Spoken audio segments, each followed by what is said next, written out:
Hello everybody and welcome back once more to Anime Yay or Nay. I am TheOutbackAl. I'm Yin&Jung. I'm Chibi Noob. I'm Envy Jitters. And I'm CheerandCosplay. And we're back with more donghua month. Donghua. I don't know where I'm going with this. What were we watching? It's your month. You do the thing. This week was Link Click, which is another donghua made by the same studio who made To Be Hero X, which was the first one that we watched. This one was made before it though, and it focuses on two guys who run a photography studio where they are actually hired to go into other people's photographs in order to not tamper with, but sort of analyze their memories and gain information from those memories with actually avoiding messing with the timeline or negatively affecting the past, which could then affect the future.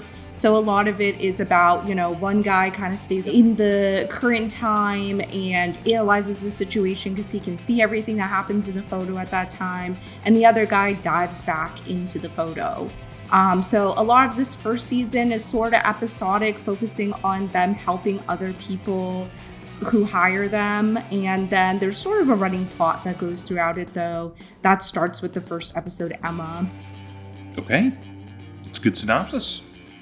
So I think, Envy, had you seen this before? Yes. Okay. I don't know if I saw it when it directly came out, but I think I saw it not too long after the first season came out, because it came out in 2021, and I think it was like the first, I don't want to say it's mainstream, but it was like the first really major popular donghua that got like broad appeal beyond, the niche community. And I think it's because it was more straightforward. It was a straightforward type of story that you could just watch and not have to know a lot of stuff going into it. I do remember kind of hearing about this back then and everyone being like, oh my god, it's a Chinese anime. Are these Chinese cartoons? Like what our parents always used to ask us, like, why were we watching these things? But like, yeah, it was like this, and I want to say there was some like King's Avatar or something that came out. Yeah, that one was out too. But this has a couple seasons. It's still like ongoing right now. This is ongoing, yeah. It just came out. Yeah, season 2 came out, and then they had a 6-episode prequel, and then an official season 3 is set to come out next year. Oh, so they're bouncing all over the timeline. Yes, that makes sense for always. The plot. So. Okay, so had anyone else seen this? Heard of it? Thought about it? I mean, me. You were introducing. That's obvious. Never mind. Kozi read it, but she's not here this evening. Unfortunate. All right, well, yeah, what did everybody think? Initial thoughts on this?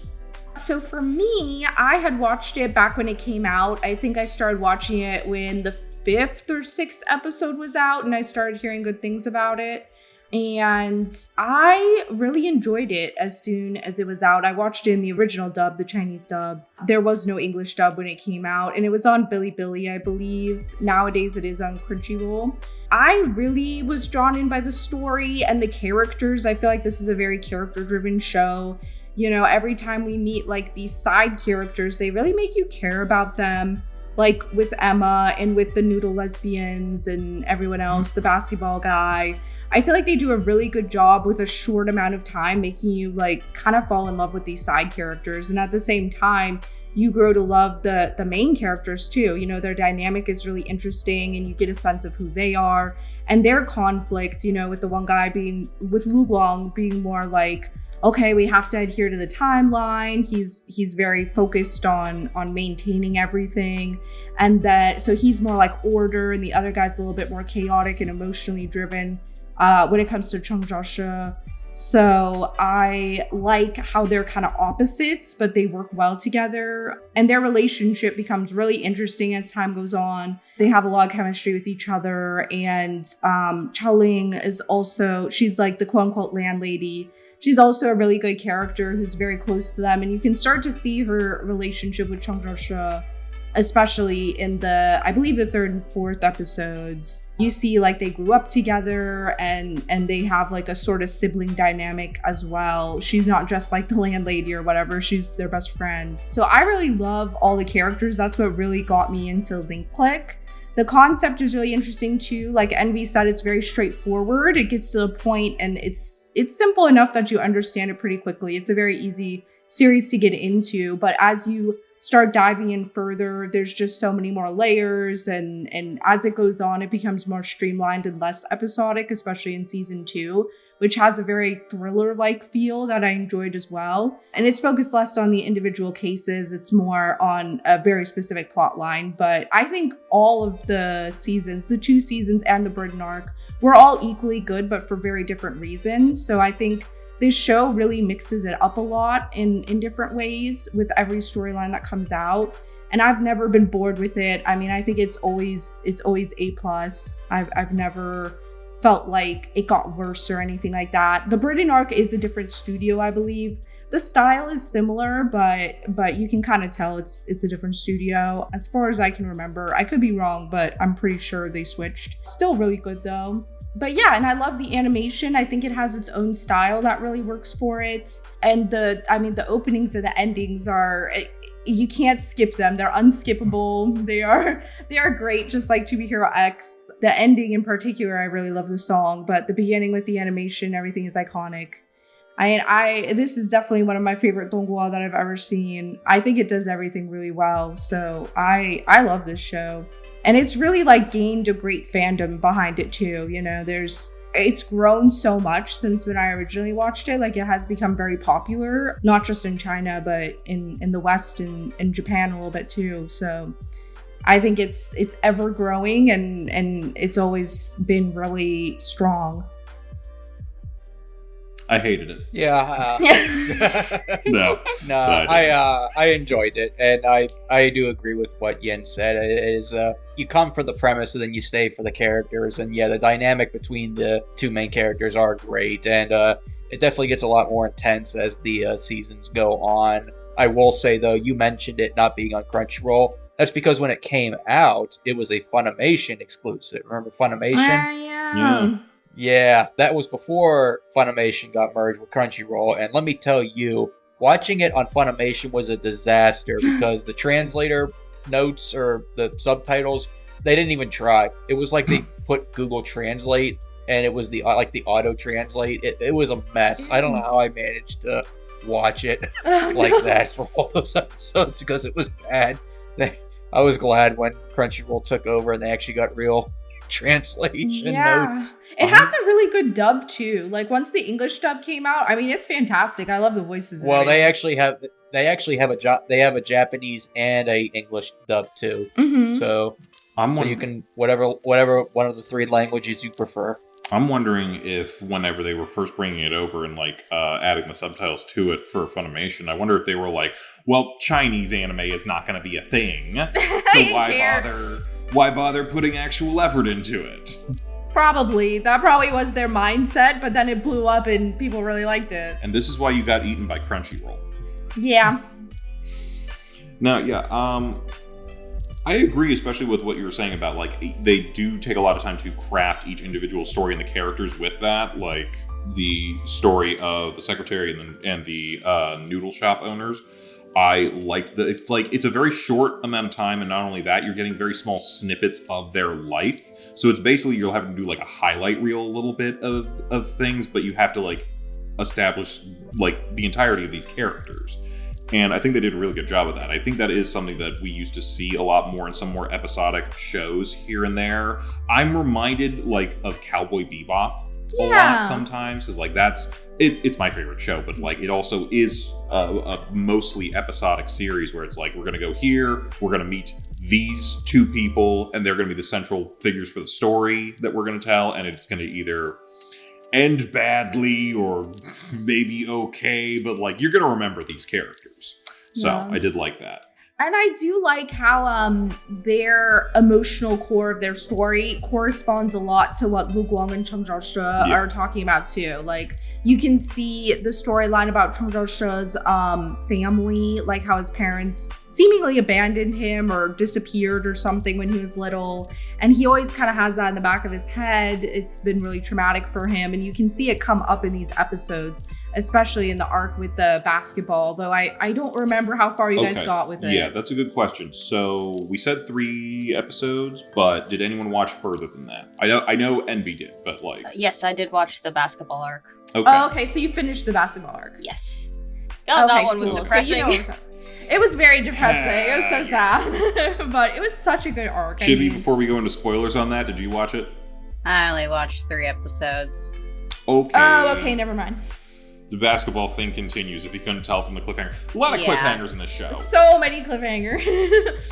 I couldn't even tell this was from the guy who made 2B Hero X. Yes. I will say, too, I won't get into spoilers, but I will say the ending of season 1 was one of the biggest what the F moments I've ever seen in an anime. Like, I remember watching it live, and I was thinking, what the actual fuck just happened? And then we had to wait like 2 years for the second season. It was torture. Yes. It was so good. I feel like I need to be prepared because like 2B Hero X is going to be It's probably going to be that wrapping way. up soon as well, and it's like It's probably going to have that kind of cliffhanger. that makes me sad. Yeah. Yeah. But yeah, what did Chibs and Cece, what did you think of the show? I really liked it. I liked it more than last week's. Not as much as To Be Hero X, I think, but I kept watching. Nice. I found it interesting. I enjoyed the first 2 episodes, but I'm gonna be really honest. I kind of was sort of getting bored with the basketball episode a little bit, but I don't know, maybe it's just... As someone who used to really love sports anime, you would think that that would be an episode I would have been into, but surprisingly not. I don't know. I guess I just...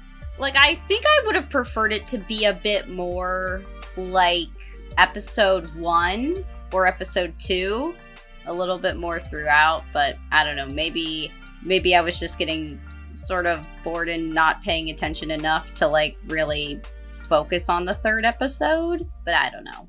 Was it because of the sports element of it, do you think, or? I think I found the characters that we were talking to, at least in the beginning, I just found them a little boring. I wasn't really interested in that plot line. That's fair. Despite the fact that, it's pretty episodic at this point, but I don't know. I will say, if you're interested, the actual meat of that story starts in the next episode. Yeah. And Well, started in kinda the goes for fucking another 3rd 2. episode when it starts, so people continue watching. I'm just gonna tell you this. I don't think they could. I'm not gonna get into it. But I see where you're coming from.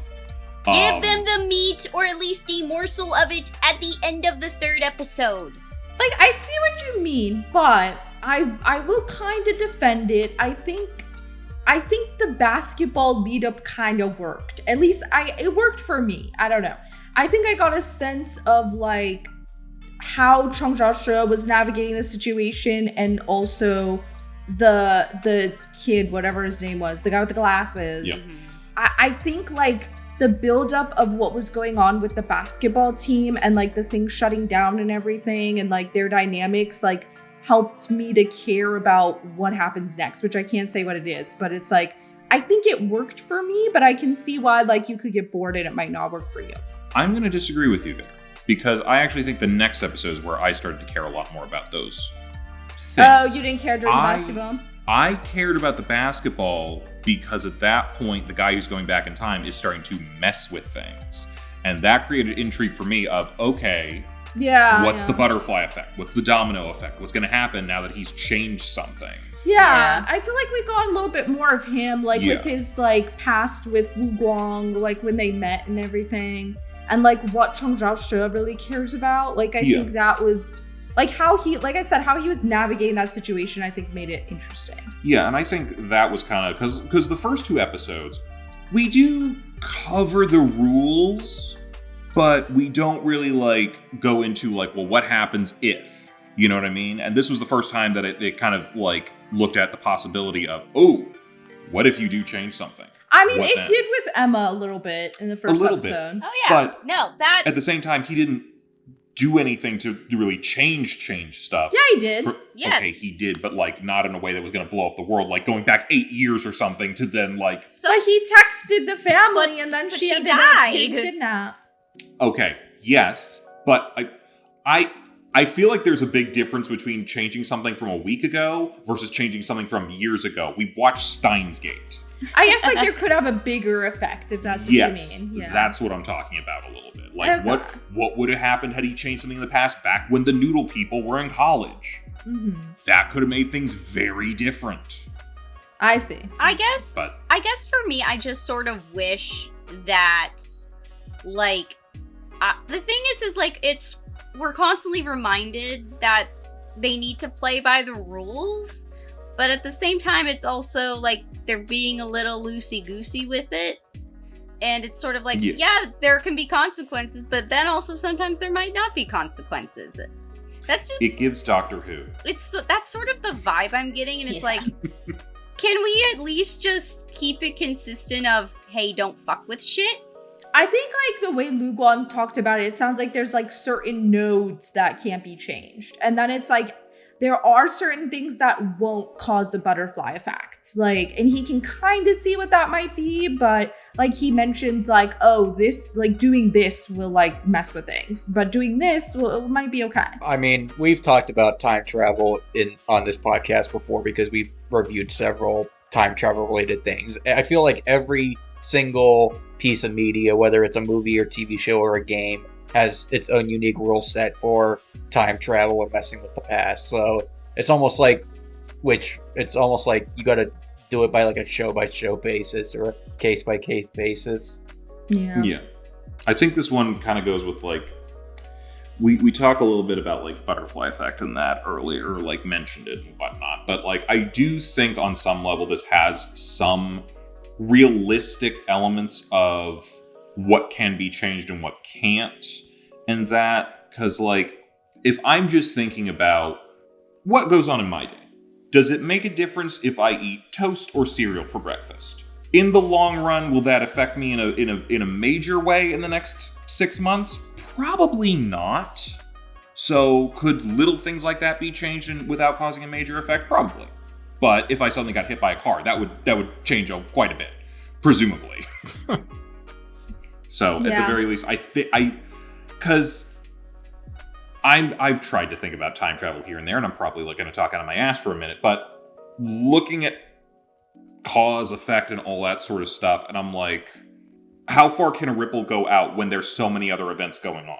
We like look at a lot of like time travel stuff as like, oh, this is an isolated incident. If this happens, then this will change this, that. Well, what about all the 50 million other factors that are all going on at the same time that are happening to that one thing? Yes, you changed one thing, but that doesn't change the other 50 million that are all going to push it towards the exact same outcome. You know what I mean? I mean, I was thinking about Back to the Future the other day because it's the 40th anniversary of the first film, and I started and it made me think, okay, so Marty goes back in time accidentally, but then did Marty need to go back in time? Was he always meant to go back in time in order for Doc Brown to, start his scientific career? In order for Doc Brown to invent the time machine in the first place? No, because he said to Marty before he went, it's like, this was the date that I came up with the flux capacitor because I hit my head. So that happens regardless of Marty. It still happened that night. But because I don't know. Do you think Marty? Do you think the Twin Pines? There's a Twin Pines Mall that used to be the Twin Pines farm. Is the farm close enough to Doc Brown's place that the explosion of him breaking through the time barrier caused Doc Brown to slip off of his toilet and crack his head? I don't know. I need to see a map of the town to see how far Doc Brown's house was from the Twin Pines Mall. He's clearly close enough that he was like, hey, let's go there. But I don't know. Also, there's a bit of a Die Hard problem in that movie because he pulls the DeLorean out of the back of the truck, but how did he get into the DeLorean? Because there's not enough room for those doors to open in the truck. There's a similar problem in Die Hard with the ambulance that comes out of the back of the truck. But less so, I think you can work your way around that one a little bit. Not the point. Patreon content. So Link Click. Which was you guys' favorite of these three? Secretary, Noodles, Basketball. Well, we know one person who didn't like basketball, so of those two, Chibi, what was your favorite? Honestly, I think I liked the first one more. Granted, there were some sort of difficult subject matters touched upon in that episode, but it sort of set a much more serious tone And I think that kind of set my expectation a little bit. So I guess going into the rest of them, I was expecting something a little bit more along the same lines and maybe even like leading in the same trajectory, like in an arc. But yeah, I guess like that one was my favorite because it was like it ended with intrigue and sort of like definitely showed off the premise of like what this show is about really well. So I think you would like season 2 better. Yeah, no, you said mystery thriller things, and I was like, oh, so that one would have been what I would have liked. I think so. I will say the cliffhanger at the end of episode 5 is a cop showing up and be like, I need your help solving a case. True. Yeah, he becomes a beloved character at the end of season 1 and all of season 2. He was fun. Yes. Meaning he dies in season 3. But we don't Stop. know. We don't know. Is he the gumshoe of the series? No, he's actually competent. Oh, God forbid Gumshoe ever dies. I don't know. It's hard for me. I definitely like out of these first couple episodes, like my favorites are definitely the 4th and 5th, but we didn't watch those for that. So I'd probably go with number 2. I like the noodle one. I feel like I got really attached to like the girl's story. They were definitely gay, and I like how they ended up in the end. They like she remembered who she was, you know, and I thought it was really touching. Like she remembered where she came from and like her hometown, and she had forgotten the ingredient just because it was from like her old life, and it actually came from her. It didn't come from the other girl, and the other girl just wanted the simple life and for her to remember who she was. So I thought it was a really nice story, like a nice encapsulated story that was really memorable for me. I feel like it's probably one of the only times there's a happy ending in one of these. Yeah, it was one of the rare happy endings. Savor it before it's gone. Right. Much like the moral of their story, you know? I guess you could say that. But yeah, I really liked that episode. And yeah, as the story goes on, it definitely gets much more tragic, you know, as Link Click goes on. So that was like a happier episode in the first couple. So I really liked that one. So we start out kind of like interesting conspiracy, a little bit silly, and then immediately falls into tragedy at a certain point. So this is like Steins Gate. Okay, yeah, episodes 4 and 5 were, in my opinion, like so good. But episode 3, I could see like it was probably the least interesting of these first 3. But I think I'm fond of it because it moves into the 4 and 5, which I really like those episodes. I like Noodles too. Noodles is good. I think it was especially fun watching them like bounce around so much because like most of these are like we're gonna go in one picture and like relive the whole thing, and then Noodles was like we're gonna just blast through their whole lives. Yeah, like not as sad, but it kind of reminded me a little bit of Up. Yeah. Like we're just seeing snapshots of your life, but we also feel like we know you on such a personal level. Mm-hmm. What was yours, Envy? Probably the first one too. It was a very sad story, but I think it did, set a good tone and a good introduction episode. But I did pretty much like most of the standalone episodes in season 1, or at least the standalone arcs. And yeah, as the show went on, it slowly builds to something. Like one of the cases, you think it's a standalone case, and then it ends up coming back at the very end, and you're thinking, oh, so this is where the story's going. Interesting. Yeah. So, not knowing what's going on, and feel free to spoil or not spoil. Let's say not spoil, but my theory currently is that there's a time-traveling serial killer. I will not confirm or deny that. Okay. Because I found it interesting, and I wasn't sure what was going on there, but in Noodles Lady episode, the cab driver had gold time travel eyes. Oh. Did anyone else notice that? Is that something? Yeah. Is there someone else jumping into these past memories alongside that they don't know about? Is there a hitchhiker? Is there a time-traveling hitchhiker that's finding victims that he knows are gonna like be in places they're not supposed to be? The only thing I will say is that pay attention to certain episodes as you go down the line. Because my eyes are peeled. Because it'll Details. It'll hit you. I feel like I've been this has nothing to do with anything, but I feel like a couple times recently when we watch stuff, I've been like, that's a thing. Yeah. That's what that is. That's what that's gonna happen. Yes. Like, I feel like I'm going full Abed. Oh, I will say, you do have the benefit of having both seasons available at once, because if you continue watching the show and you get to the ending of episode 12 and you see the cliffhanger, you can immediately go into the next episode in season 2 and just say, okay, so these are like 12, 13 episodes? Yeah, series? I think they're both 12 episodes. Okay, both that's seasons. not so bad. First season was 11, but they had an OVA episode afterward, and then season 2 was 12.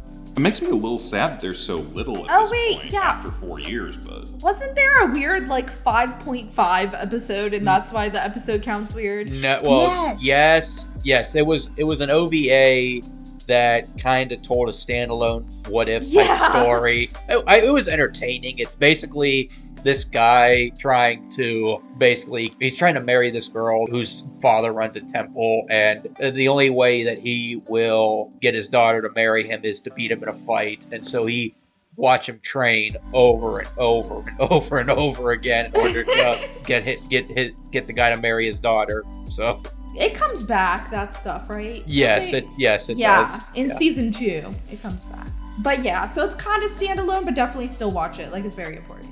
I feel like anytime you have a time travel show, everything should be important. Yeah. It's still important. Yeah, because there is no standalone episodes in season 2. I will say that, because it is literally one giant story from season 2 episode 1 to season 2 episode 12. It's all one continuous story. So, and it is thriller. It is intense. You never know what's going to happen next. It keeps you guessing. So, in other words, Chibi, this was season 2 is your type of show.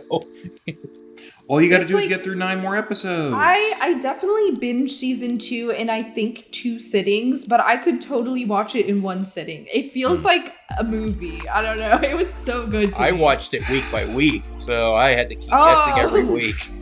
I waited. I was like, I know I'm going to torture myself if I don't wait, so I waited until it was all out, and it was such a good binge, man. This does kind of feel like it's the kind of show for me in that regard of I don't really get into a whole lot of shows as they're coming out, specifically for this reason. I think Link Click is the only show where I feel that way. I love watching things week to week because I can speculate, I can I can think about it throughout the week. But Link Click, I was like, after that first season, the way that it ended, because I did watch most of the first season episodically and I was cool with it. But the way that it ended, I was like, the second season is going to be so intense. And I was right. And it was a great binge. But season 3, I probably will watch weekly because I don't think I'll be able to wait. I'm fine with weekly stuff if I'm watching it with someone. Yeah. And I'm like, okay, we're just going to hang out and do this for a thing, or whatever. Or sometimes when we do this is kind of like where I'm like, I'm not going to binge everything. But if I'm by myself, I'm just like, I don't want something where I'm going to have to speculate. I don't want something where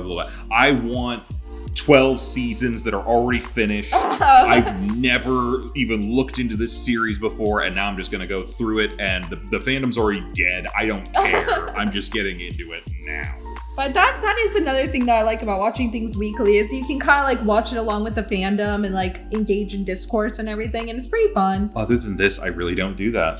No, I guess that's fair. Yeah. So maybe you wouldn't have as much fun as I do, but I love watching things weekly. But I don't know, season 2 of Link Click, it was a really good binge, I just have to say. All right, well, if we get there, because I'm probably going to want to watch more of this, along with all the other series that we watched so far. We'll see how it ends. We'll see but the next one, if you feel that way. Yeah, I'm trying to think what else to talk about here. I mean, we mostly covered everything, the plots and stuff. It's going to be a roller coaster of emotion, apparently, across the thing. So many different things. There's going to be lots of cliffhangers. Yeah.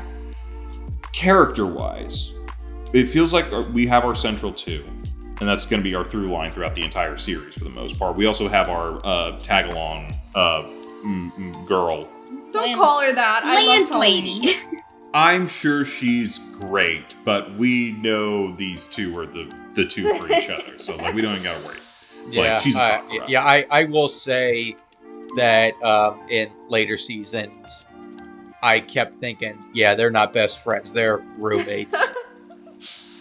They're in love. Oh my god, they're roommates. Yes, they are. We brought that up with Noodles. They were in college. Like, oh my god, they were roommates. They were actually, yeah. I think These he two are literally actually said, roommates too. so they were roommates. I think he So literally they were, said oh my that god, line. They were roommates. True. They knew what they were doing. I had it written down somewhere. I think I deleted my notes on accident. That's unfortunate. But yeah, I feel like she's the Sakura of the group, where it's Stop. like, okay, Why are you hating on Charlene? Shippuden Sakura. Okay, I like Shippuden Sakura. Useful, but she's not for we them. know who the main characters are. She doesn't get a lot of development in season 1, I'll give you that, but she is a vital player in season 2. Like, she's Okay, just again, this sounds like Sakura and Shippuden. Yeah, I guess so. she actually does a lot for the main 2 in season 2. Well, that's good. She can officiate. We know what's gonna happen.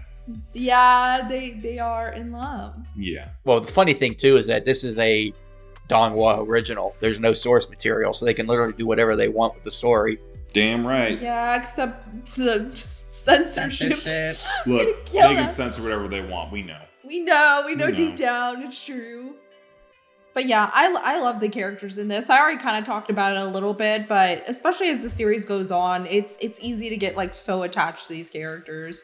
But I think right off the bat, they're both extremely likable, you know, and you can kind of see like their archetypes a little bit. But I think they do a good job of making them fully fleshed out characters, especially later on as well. We don't really get much about Lu Guang's backstory, like, ever, which is unfortunate. I'm hoping season 3. I think the director did say season 3 will delve into it a little bit. So he's kind of a mystery in a lot of ways, though the Britain arc, the 6-episode arc that comes later, is more from his perspective than Chang Zhaoshe's, whereas the majority of the season, the majority of the series is more Chang Zhaoshe's perspective. So which is ironic because the Brighton arc is meant to figure out what happened to Chang's parents. But then, it's from Lu Guang's perspective.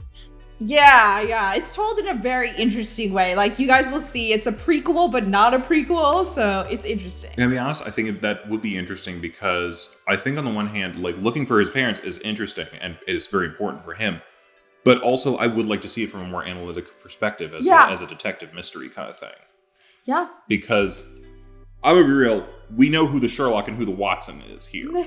So, yeah, white-haired guy, he's got some secrets I can tell immediately that he does not want to share. And I feel like if he does share them, we're going to have a little spat. We might.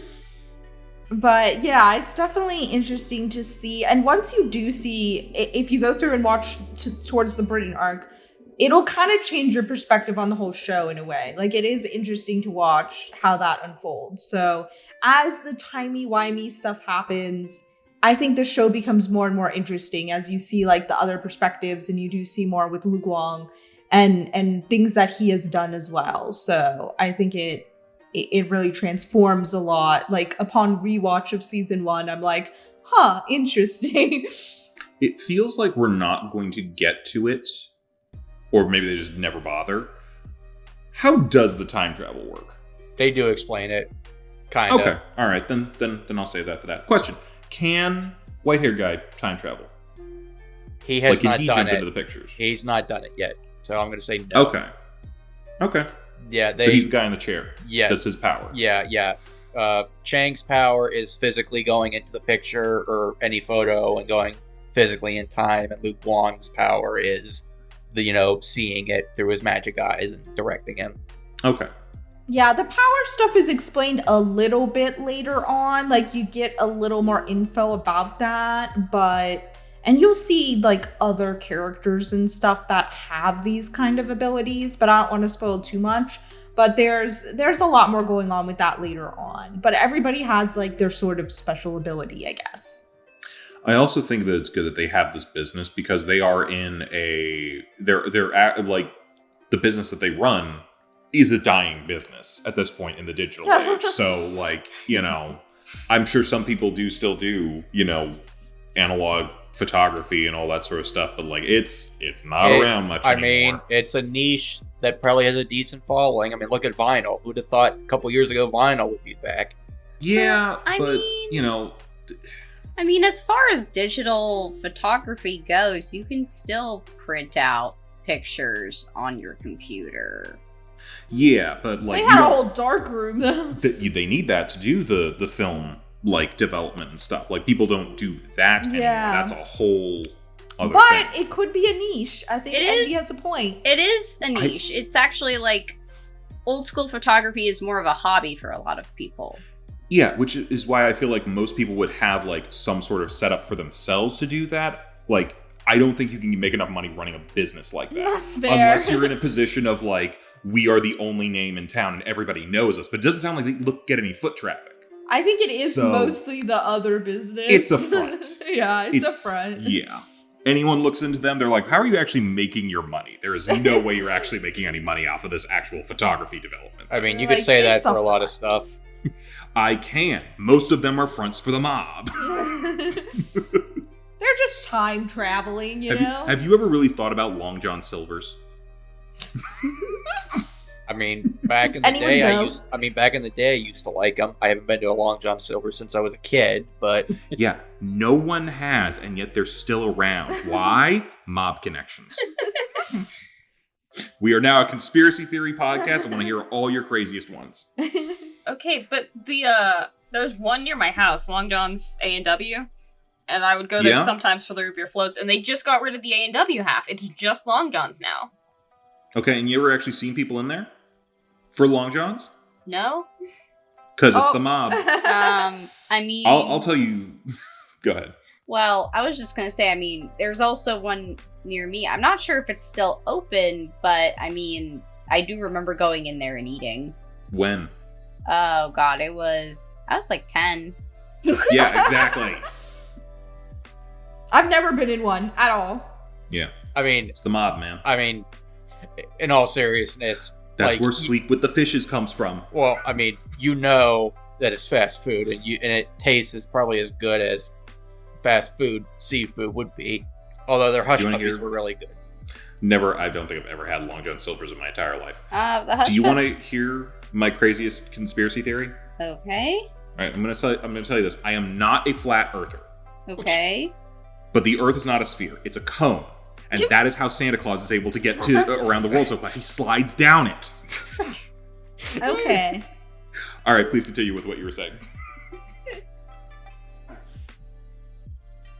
That's the dumbest thing you've heard this week, isn't it? It It is. That's probably the dumbest thing I've ever heard you say, and I've known you Yeah. for over 12 years. Yes. That's saying something. I've said some dumb shit. Where'd you hear this? I came up with it like it's like Huh. someone.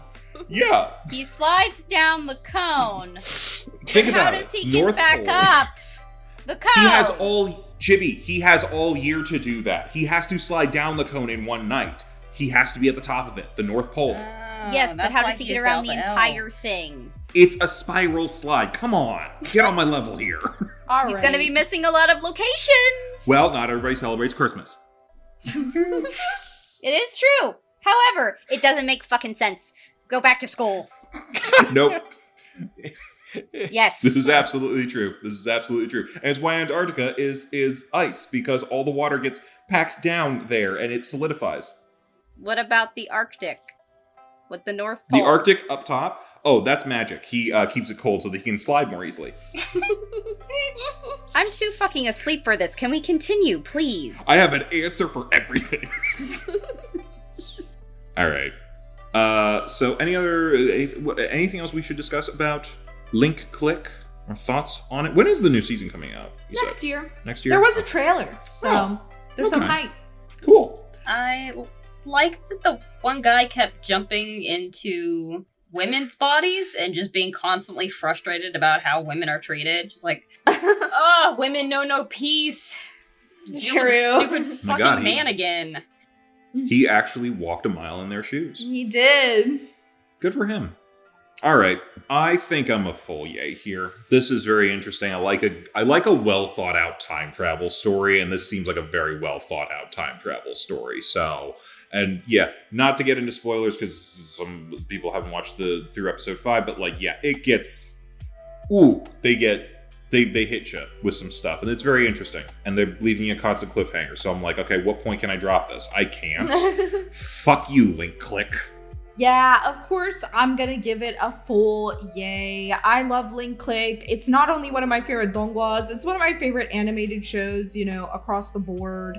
I think it does a great job with, characters, animation, story, does a really good job of cliffhangers and keeping you interested.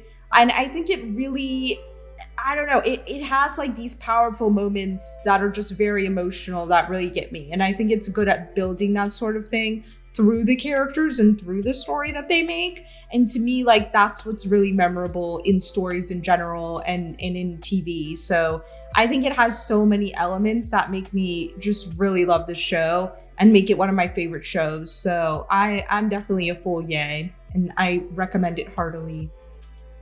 I'd give this a light yay. I mean, I know I said that, like, I wasn't really thrilled with, like, episode 3. I think it's more like tone for me. I did really enjoy it, like the episodes that we watched, aside from the third one. That one was just okay. It's not that I hated it. It was just okay. And I enjoyed the characters. I thought it was interesting. It's got a good, OP and ED. I feel like had we stuck more with like a sort of like a mystery, but at times like heartwarming sort of like thing, I feel like I probably would have been a little more into it, but that's definitely just a me thing. So yeah. Yeah, obviously I'm a yay because I've watched everything of it. Will continue to watch it. So yeah, yay. Yep, this is a yay for me. I'm probably going to continue this as well. Like I was saying, there's not really any good place to stop. They know how to keep you in. They just don't give you an out. Don't allow it. All right, so we got 2 more weeks of donghua month coming up, and then we're going to spooky season, one of my favorite seasons. But let's talk about next week. Yin, what's next week going to be? What's our next donghua? So next week we'll be watching Heaven Official's Blessing, which is based on one of MXTX's novels. She's probably, at least, in America, like the most well-known donmei author. She did other things like Modao Zushi, which also has its own donghua. So this is a very popular property across the board, and it has a lot of different media attached to it. Really great show in my opinion, so I'm excited to hear everyone's thoughts about it. Cool. I knew the word donghua, and now you threw out a bunch of new ones that I don't. You're going to have to explain those next week, but I'm looking forward to this. So, Heaven Official's because you haven't steered me wrong yet. Okay, let's see. We'll see. It might be next week. Might be the one you're maybe like, it will. Maybe it won't. Yeah, we'll find out. All right. Heaven Official's Blessing next week. We'll see you guys then. Bye-bye. Bye. Hey, thanks for watching, and if you haven't already, be sure to subscribe and ring the bell icon for notifications. If you enjoy this video, give us a like, and if you haven't already, check out some of our previous episodes, our daily gaming videos, or our parody series Madoka Magically Abridged. See you next time!